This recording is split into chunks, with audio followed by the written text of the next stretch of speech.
மாவீரன் news channel. ஒரு நிமிஷம் தான் பேச போறேன்.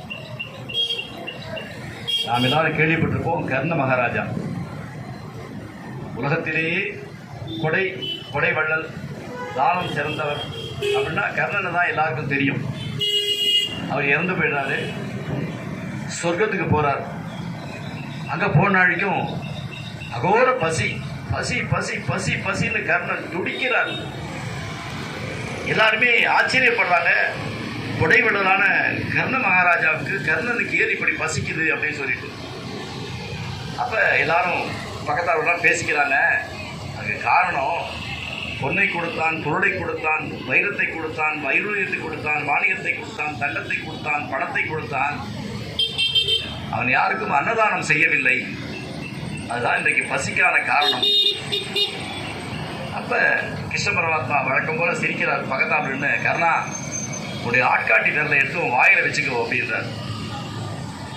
கர்ணனுடைய ஆட்காட்டி விரலை எடுத்து வாயில வச்சுக்கோன்னு சொல்றாரு. சொல்றதோ கிருஷ்ண பரமாத்மா தன்னுடைய ஆட்காட்டி விரலை எடுத்து தன்னுடைய வாயில வச்சுக்கிறாரு.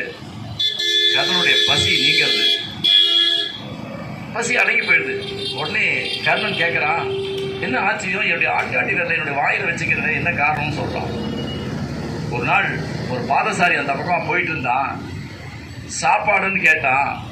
அப்போ கர்ணன் சொன்னால், அதோ பாரு, கடை கோடியில் இருக்கக்கூடிய அந்த வீட்டில் எல்லாருக்கும் சாப்பாடு நடக்குது, போய் பாருன்னு சொல்லிட்டு இந்த ஆட்காட்டி விரலால் அந்த அன்னதான கூடத்தை, அன்னதான சத்திரத்தை காட்டினான்.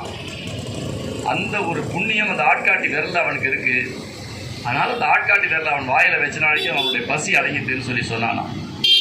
அது மாதிரி நம்முடைய ராமலிங்கத்திற்கு நரகமே கிடையாது, சொர்க்கத்துக்கு தான் போவார், பசியே இருக்காது. ஏன்னா இங்கே பந்தலில் உட்காந்துருக்கோம், அப்படியே உடம்பு தகிக்குது, நம்மளால் இருக்க முடியல. இவ்வளோ பாதசாரிகள் போகிறவங்களுக்கெல்லாம் தன்னுடைய தாகத்தை தீர்ப்பதற்காக எப்படி பண்ணுறாருன்னே தெரியல. ஒரு மாயாஜால வித்தை தான் கற்றுட்டு இருக்கான் ராமலிங்கம்.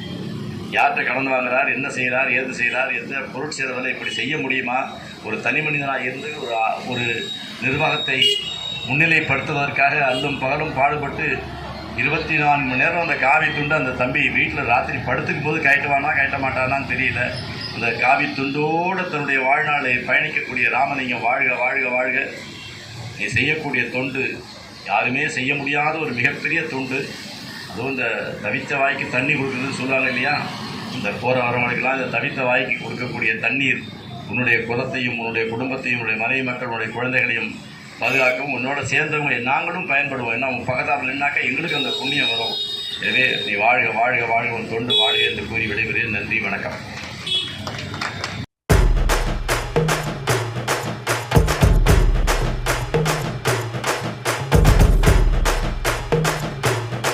மாவீரன் நியூஸ் சேனல். இந்த யூடியூப் சேனலை எல்லாருமே பாருங்கள், லைக் பண்ணுங்கள், ஷேர் பண்ணுங்கள், சப்ஸ்கிரைப் பண்ணுங்கள்.